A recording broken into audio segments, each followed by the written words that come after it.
Okay, good afternoon everybody. My name is Bill Gentz. I'm the Technical Director here at Mistler Software. We're going to go ahead and get started on today's webinar entitled Are Out-of-Date Drawings Affecting Your Manufacturing Process? Today's webinar should last maybe 30 minutes, 45 minutes.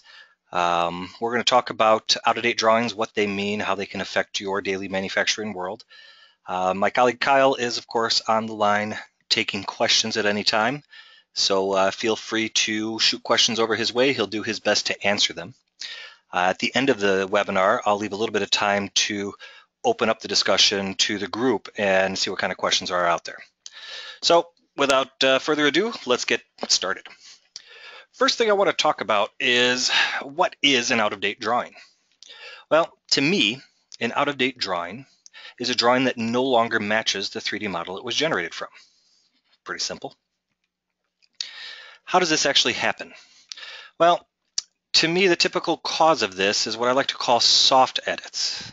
Soft edits are a dangerous thing that happens in the manufacturing world today. Let's have a look at a few samples of these. First, you have the typical modified print by hand. If you look at my picture here, some genius, when crossed off the dimension and hand wrote in the dimension they wanted the part to be made to. This is super fantastic. This makes everyone involved in the project know that a design change has happened, right? Wrong. Next, another typical example. Here, we're looking at a manual text modification within a drawing inside of a CAD software. Now, this image was generated in TopSolid. We still let our engineers do this, but I'm going to talk about this at the end at how we inform everybody about a soft modification like this. Okay, but this is another typical thing that happens. So now you have a disconnect from the drawings to the 3D part. Now, why is this so dangerous? Well, I picked a couple of the key points to me at why this is dangerous. First, you have drawings that now don't match the 3D data. That's never a good idea. Remember, the 3D data today is typically what is being manufactured to. We send a 3D part to our manufacturer or down to our manufacturing department and we say, hey, make this part. Now, the manufacturing department may miss the change that engineering has called for or that your customer has called for by doing a soft edit to a print.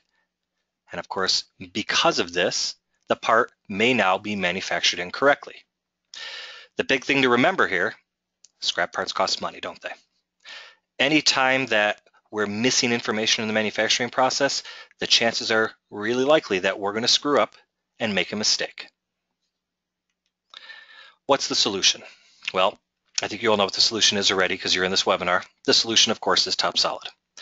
TopSolid is the first PDM-based CAD/CAM solution on the market. Working with a solution like TopSolid that is properly and automatically managed can change everything. What do I mean? Well, in this case, let's talk workflow first. TopSolid understands workflow. And I'm going to give you a simple diagram of what I mean here. To begin with, you have your 3D model. So you draw up your part, you design your part, whatever that part is. From there, of course, you have to document your part. So you create a drawing. That's good. Now you have your documented 3D model. It's time to manufacture. So the first thing you may do is send it down to your Haas VF3. This is what I'm going to call setup 1. In setup 1, we're just prepping the stock for the real manufacturing, okay? But we're still manufacturing something right now. So because we're manufacturing something right now, setup 1 on our Haas VF3 also requires a setup sheet, which is another type of drawing. Now we're going to move on to our Mazak Variaxis. In this case, I'm going to be manufacturing a part on my 5-axis mill. So I take my stock model, bring it over to here, set it up, and then I program the part in that setup. And of course, now that I've programmed the part, I have to again make that setup sheet because my operator needs to know clearly what I'm going to be running, what tooling I'm going to be using, what the fixturing looks like, where my G54 is. Now, it's a 5-axis mill, which is great. We can hit 5 sides of the part, but we can't hit the bottom of the part. So we have to have manufacturing setup 2. We have to flip the part over. And we're going to do it on the same Mazak Variaxis, that's fine. But because we have additional toolpath and manufacturing to do here, of course, we have another setup sheet. This should ring true to the world of manufacturing. You always have a product that you're working on. There should always be a drawing associated with the product that specifies the tolerances, the critical dimensions, things like that. And then you have your way of manufacturing it. This way that I've just described is honestly the way TopSolid functions. We function based on the concept of workflow. Let's have a deeper look. Sorry, I forgot one point. The 3D model here is what's driving everything. That's the parent object in this case. So now, let's talk about TopSolid and how it understands version management. So we did all of this work. Maybe there were multiple engineers involved, that's fine. Multiple programmers, doesn't matter. We can manage it all. But at the end of the day, we created version information. So this 3D model that we made is major version A, minor version 0. The drawing that was based off of that is also major version A, minor version 0. And all of the manufacturing and setup sheets are all following the same version. This means that everyone within this process is running to the latest version of data. Next, what I want to do is I want to simulate a design change with you. So in this case, what I'm going to do is I'm going to make a change to my 3D model. When I make my change to my 3D model, a new minor revision is created. And you can see that by the illustration A.1. .1 is the minor revision change to my 3D model. Now, as soon as I save and check this information in, the main children of the 3D model are all notified. And what do I mean by that? If you look, now the drawing off of the 3D model and the 3 manufacturing CAM files are all also to A.1. This is automatic. This is because TopSolid understands how data needs to flow and how information needs to flow, and that all of the processes downstream need to be informed of changes. Now, once we have updated our toolpath, of course, when we save that, the downstream setup sheets are also notified of the design change and they get updated. So the whole idea here is to understand that workflow is important in the world of manufacturing. Now, obviously, life is good. Now, how can TopSolid solve the problem of people making soft edits? Well, I can't stop an engineer or a manager or even a manufacturer on the floor from hand editing a printed drawing. Nobody can stop that. However, in the digital world, I can do a couple things. First of all, I can inform you.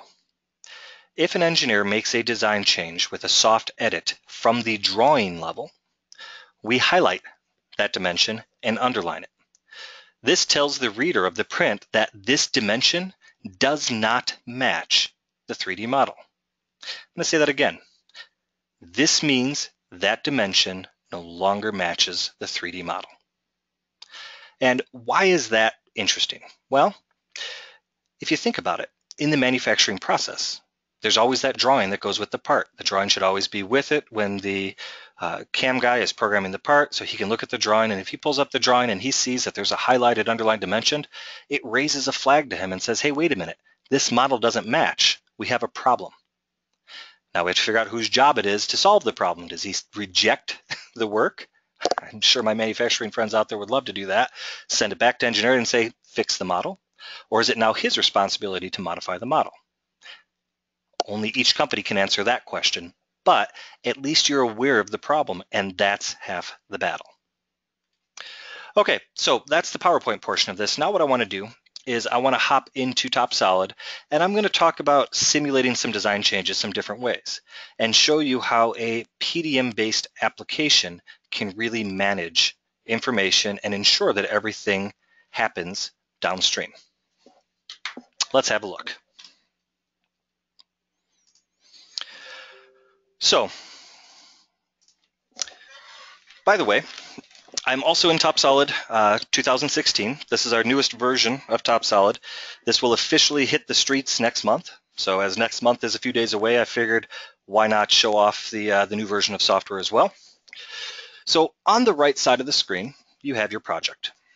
In this project, you can see that I have my part file, I have a drawing file, I have my machine part setup document, and I have my machining document with operation 1 and the setup sheet for operation 1. That's cool. Now, you can also see the state of everything. You see the padlocks here, right? And let me go ahead and zoom up on these because it's kind of interesting. The padlocks right here tell you that this data is checked in. And if I look all the way up here, all of my documents are in fact checked in, all the way up, including at the project level. The only thing not checked in is this folder. That plus sign right there tells me that this folder is a newly created object and it's not been checked into the vault yet. Cool. Now let's expand our project, or our part, pardon me, and look at the revisions. Remember when I talked in my PowerPoint about TopSolid being at version A.0? Well, when you create a new document, it automatically is created at major version A, minor version 0. Everything subsequent from there is also at A.0. Now what I'm going to do is I'm going to initiate a design change. Now the first way I'm going to do this is I'm going to initiate a design change the wrong way. I'm going to go into the drawing file. I'm going to go into my drawing file, and here's my drawing. You can see in here I have my dimensions, I have my critical dimensions, my drilling information up here. I have my dimension and tolerance chart to allow someone to check these critical dimensions. You can see they're indexed. Here's the index number. So these are all critical dimensions. Now, maybe I'm the guy, the process engineer that's going through this, and I realize, oh my God, engineers made a mistake. This dimension here, this shouldn't be 2 inches 375, this should be 2.5. So what I'm going to do is double click on it. Now, when I double click on it, I can edit that dimension here at the drawing level. This also checked out the version, okay? But if I go here and type a manual text of 2.5, right, you'll see it updates. And if I validate here, you'll see exactly what I'm talking about. It's now highlighted in yellow and underlined. So I did a soft edit. Now I'm going to go ahead and hit save up here.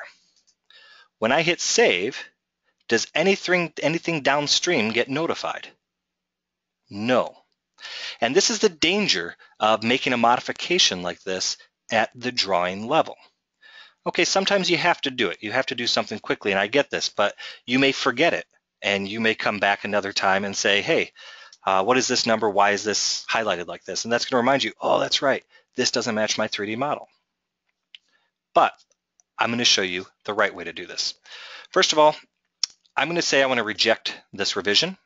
So what I'm going to do is undo my changes. By undoing my changes, it reverts back to the previous revision that was good, and my dimension is back to following the 3D model. Perfect. Now let's launch into a design change the right way. And that's by the document that was created for this part to begin with. That's where all engineering changes should come from. Okay? Now, I'm going to minimize this just to show another cool feature. Now I'm going to go to my part file. So in my part file, I need to make this dimension longer. So I'm going to go here, and I'm going to make this 3/4. Perfect. I've just affected the model with a real design change, and it wasn't hard. I opened the model, I double-clicked on the feature, found the driving dimension that I want to modify, I double-clicked on that, I set the value, I'm going to double-click and hide. Now, I'm going to hit save here. Notice something.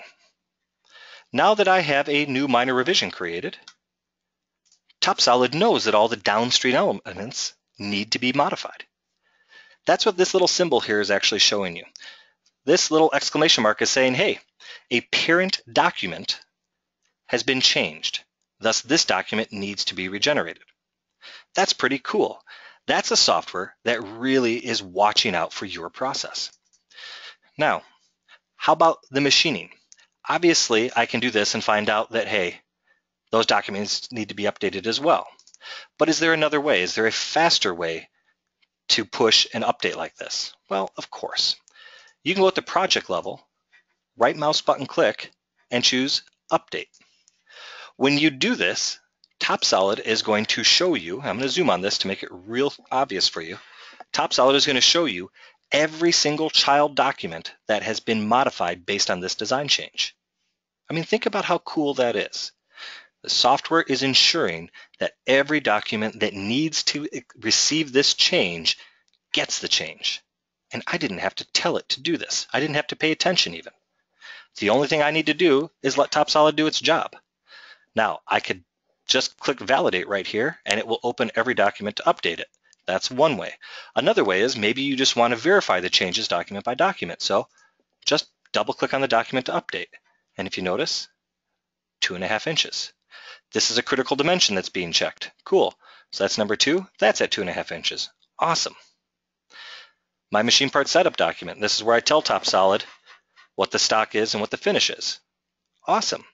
The stock had to grow in order to accept this design change, and it looks like it did that as well. From there, let's go ahead and open up our manufacturing process. So here I'm going to open up my CAM file. And in my CAM file, the design change has passed. All I need to do is regenerate. Think about what I'm showing you. Think about how it can affect your daily engineering and manufacturing process. Can it make your life better? Can it save your company money? To me, I think the answer is yes. But of course, I'm biased. Once this update is done, then I'm going to go ahead and update my setup sheet as well. And what's cool about this, think about setup sheets that update for my manufacturing buddies that are watching. Again, every piece of information in the manufacturing process is critical, and it is critical that everybody involved in the process gets the latest version of information. Now my CAM file is up to date. Awesome. I'm going to save everything. And then I'm going to open up my setup sheet. And now the setup sheet is also going to update. So here it is with the updated information, the updated cycle time, everything. Very nice. Very stylish. Yes. And 2 licenses. Muted. Unmuted. There we go. Sorry. And then from there, we're done. So now the last piece to this puzzle is checking in the data. And this is another really, really cool feature to me. So I've made a big change here, right? So what I want to do is I want to check this in. So if I go and check in this, it's going to tell me in the reverse process, I have to check in everything else that drove this. Think about it. This part was the part that we created everything from. The last piece of this puzzle was that setup sheet. So this time, if I go and check in the setup sheet, the software is like, okay, that's fine. You can check this in. You can close this minor revision. But that also means you have to check in the CAM file that it was generated from. And if you're checking in the CAM file, that means you have to check in the machine part setup file. And if you're checking in the machine part setup file, then you have to check in the design file. Make sense? And from here, I can add a comment. Push design change through entire process. Cool.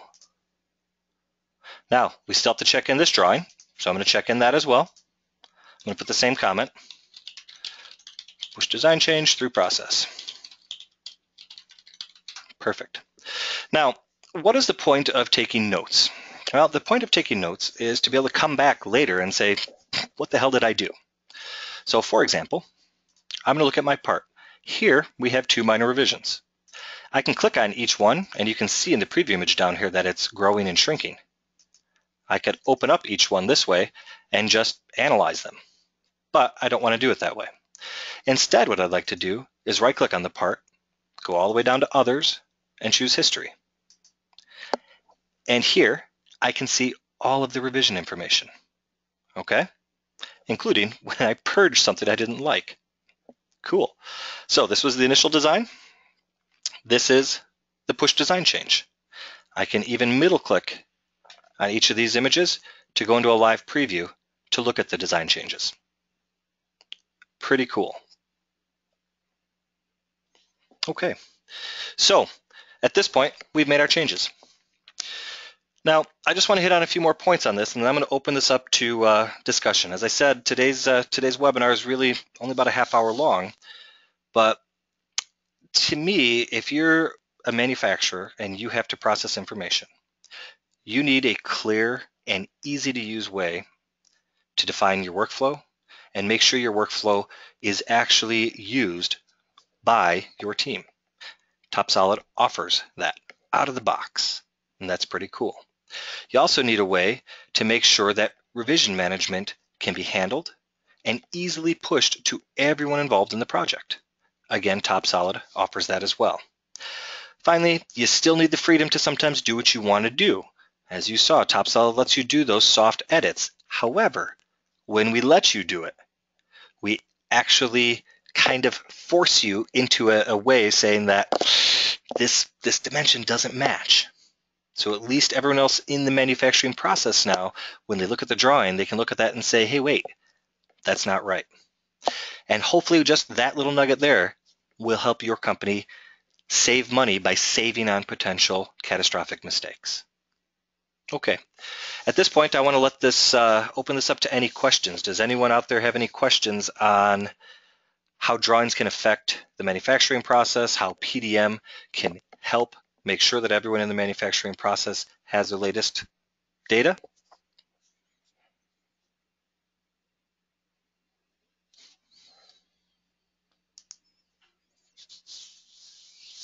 Anyone? Okay. Then if there's no questions, I'm going to go ahead and say thank you for meeting with us today, and I hope you found this webinar to be beneficial.